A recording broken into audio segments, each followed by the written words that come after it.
Welcome back to Faith, Frauds, and Falsehoods, where we explore the various cults and religions of the world.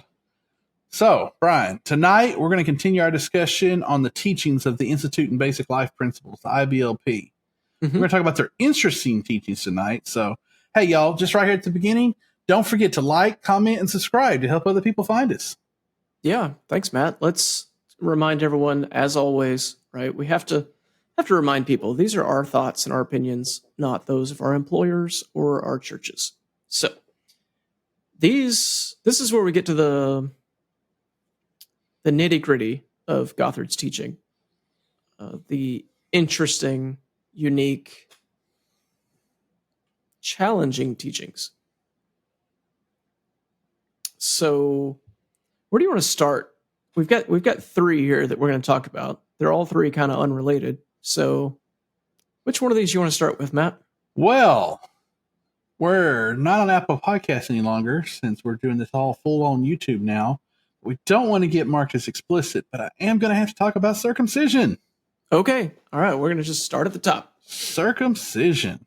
Yep. So, Gothard taught he was pro-circumcision. Yeah. Now, not necessarily as a salvation thing, he later clarified. But he taught some very interesting things. Right. Yeah. That he highly, highly encouraged and told people they should go get their children circumcised. Even a lot of people circumcise their children when they're first born in America. Right. Yeah. In other countries, that's not as popular of a thing. He even went so far as to produce a ceremony and certificate for these families. Yes, you could get it from the IBLP. Yes. So that you could hang it on the wall that you circumcised your child. Yes. You know, the culture we grew up in, I guess it's just so different. That just seems so weird to me. Right. Like, what? Where? What? Yeah. Some controversial things he taught was uncircumcised men are more promiscuous. Mm-hmm. So if you don't circumcise your child, you're going to have trouble later because they're going to be more promiscuous. Yep. He taught that American pop culture at the time was kind of going from very pro-circumcision to anti-circumcision. I guess that was the case. I don't really know much about the history of circumcision in America. Right. That's not something that I'm researching. It's much more popular for older men to be circumcised, born in the 40s and 30s and 50s and stuff, than for younger men to be circumcised in America. But he taught because American pop culture was against it, that American pop culture was rejecting authority. Right. So that if you were to not circumcise your child, then you would be rejecting authority. Mm-hmm. Yeah. So this is part of that fundamentalist, literalist scripture teaching, right? You know, he applied so much from the Old Testament as applicable to Christians today. Even going so far at one point as to pushing people towards the strict eating requirements of the Jews. Well, I would even advocate this is not fundamentalist at all. This is just picking out scripture. Right. This is, because again, in the New Testament, Paul is very clear about the circumcision, non-circumcision that it doesn't question. Matter. Yep. Yeah. Yep. But like a lot of Gothard's teachings, while he claims sola scriptura, this is extra biblical. This is stuff that he kind of used the Bible to back it up, but he's just adding on to things. Right. Added requirements. And we're going to talk more about that in the response. It's a lot of added requirements. Mm-hmm. Yep. Here. So another one of his interesting teachings was that Cabbage Patch Kids are idolatrous. You should get your Cabbage Patch Kids and go burn them. He advocated burning a lot of things. Anything that had a bad influence on your family. The word demons have been thrown out there. To take them and throw them in a pile and burn them. Books, Cabbage Patch Kids, etc. Imagine you're trying to raise your family as well as you can, and so you're trying to follow these patterns because you think he's teaching the right things, and he tells you to gather your kids' toys and burn them. What? So let's talk about why did he think the Cabbage Patch Kids are idolatrous? Because that sounds so horrendous. It's a headline, right? But might even be the episode title, just so we can get the clicks. So why is this an issue, Matt? Because Well, because they come with an adoption certificate. And you sign this adoption certificate when you get your Cabbage Patch Kid. I've never had a Cabbage Patch Kid. I've seen them on TV. But you get an adoption certificate with it, and you sign it, and you promise to love the doll. Gothard said that this was a violation of the First Amendment. First Commandment. Oh, the First Commandment. Yes. Sorry, there's a libertarian coming out of me there. Right? Different things, but both pretty important, y'all. Yeah. So, well, let's remind people what the First Commandment is, right? It's from Exodus chapter 20.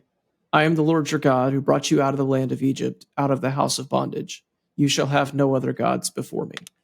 No other gods before me. So by promising to love this doll, you're putting something before God. Right. Which that was his thing for that. That is crazy. I can't really say anything more about that. It's just crazy. Yeah. So this next thing, I've got a response specifically to these. Well, why don't things, you tell us about the next thing? So the next one. Well, and tell us why this is important to you. We will. Right. Adopted kids bring in the sins of their biological parents. Say that again. Adopted kids bring in sins of their biological parents. Yeah, that's crazy. So this is generational curses teaching, right? Which is bunk to begin with. But this irks me, right? Our YouTube followers may not know this about me, but I have adopted 3 kids. Our podcast listeners, if you've joined us over here on the YouTube, you already know that because most of y'all are our friends. But I have adopted kids, right? So to me, right, this, I don't want to say it's a hatred of adoption, right? But there seems to be this thread of, I don't even know what to call it for this, but can you imagine, right, these kids that are growing up in this, seeing things like, well, you can't have a Cabbage Patch Kid because there's an adoption certificate that you say you're going to love the doll, right? Well, I've got 3 adoption certificates that say I'm going to love my kids, right? And this teaching that adopted kids are full of sins and brokenness from their parents. The vast majority, if not all of the people growing up in this environment are never going to consider adoption. Right? Because why would they do that? Well, and let's talk about that. So another of his teachings was quiverful, which is teaching that, hey, the Lord's going to give you however many kids the Lord's going to give you. And I've said in an earlier episode, my wife and I practice this ourselves. We believe the Lord will bless us. The Lord blesses us. It wasn't used by this name, but I believe the Catholic Church taught a very similar thing for a long, long time. We don't practice anything that would prevent such a thing. The Lord will give us kids as the Lord gives us kids. And so that was kind of part of this, is that, well, if you're adopting, the Lord will give you the kids the Lord's going to give you. Right. I disagree how that fits in with that, and that's not how we would practice by any means. I think, the Lord gave you your kids as the Lord gave you your kids, right? Yep. And we know the situations with that, and that took a lot of divine, I don't say interference, divine work. Yeah. Right? The Lord worked in that happening, right? So some people use that as a thing, and they did not say that there was no ban on adopting kids. Right. They actually had a booklet, and I was trying to find a copy of the booklet, and I couldn't. I found other people talking about the booklet, but I couldn't find a copy of it. They had a booklet which talked about adoption, but in that booklet, it mentioned this concept of kids having the sins of their parents, and it gave a couple of examples of parents who had adopted, and one of those examples was of a family who adopted a kid and kept them for a little while, a few years, a few months, something like that, and decided the kid was bringing a bad spirit to the family. So they gave the kid to another family. And then that family gave the kid away to another family. Or back to the orphanage, I believe. Right. So it's just really kind of a horrific, cold-hearted, my God, why would you do this type thing? Yeah. Yeah. The idea of a bad spirit, right, comes from a total lack of children's psychological understanding. Well, right? and this idea My of kids the are crazy. inherited sin. I understand. And there is some things when adopting a kid. Yeah. What's that thing we've talked about before? The attachment syndrome. Oh yeah. There's some psychological things that can happen. Yep. But you know what? Those are children. The Lord loves them. I'm doing the response episode here. The Lord loves them. They don't come with sin. Come on. Right. They're children. Well, I mean, they do, but it's their own sins. Right. Not their parents. But something important I want to mention here is we talk about the IBLP, and that Shiny Happy People documentary really links the Duggars to the IBLP and all this. Yeah. There is an episode of the Duggars show. I think they were 17 or 18 kids and counting at the time, where they go to El Salvador and they visit an orphanage. And the family's there, and they're working with different people in the orphanage and the kids. And Jim Bob comes on. Jim Bob, who I think was on the board of this thing at one time and definitely a leader in the IBLP, absolutely disagreed with this. He said on the show that his family loves them children, that the Lord called them to serve those children. And then he went on to say he could very much see his family adopting some of them their children, or maybe his kids adopting those kids. Right. I don't know that that's ever happened. Yeah. I don't know. I want to say that it hasn't happened either. But he was obviously very pro-adoption. Right. And very pro those children and loving those children. He said nothing about any of this sin business. Right. You don't have to take a literalist reading approach to the book of James to understand when James says that true religion is caring for the widows and the orphans. I mean, in Matthew, Jesus said those... Let the kids come. Yeah. Mm-hmm. So... I don't. This is again one of those extra biblical things that he was teaching, but it's something we needed to bring up. Mm-hmm. Yep. And so I found a quote here from a publication in 1976, and I'm just going to read it instead of trying to paraphrase it here. One final example should be sufficient to warn the reader against distorting the scriptures to support a preconception.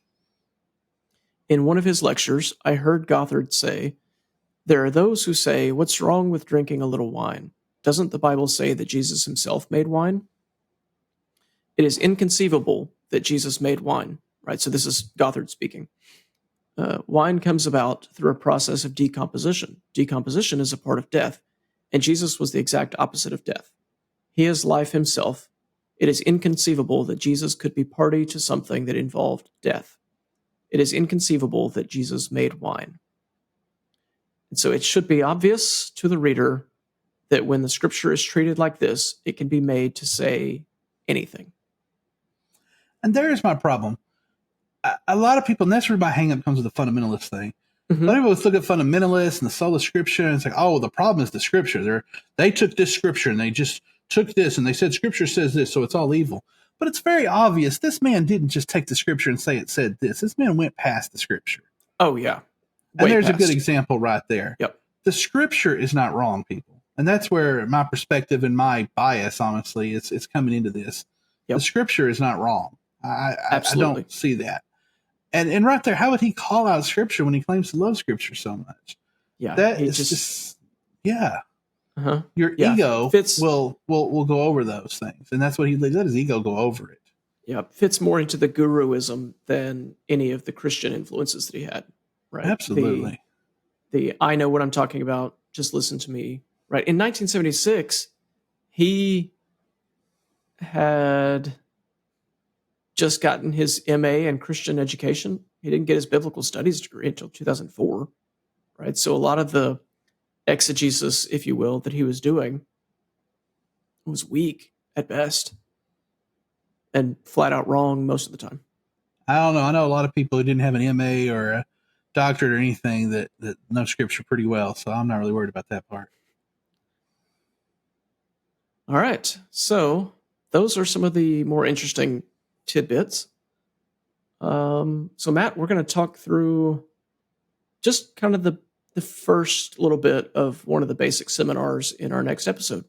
We'll see you then. All right. See y'all then.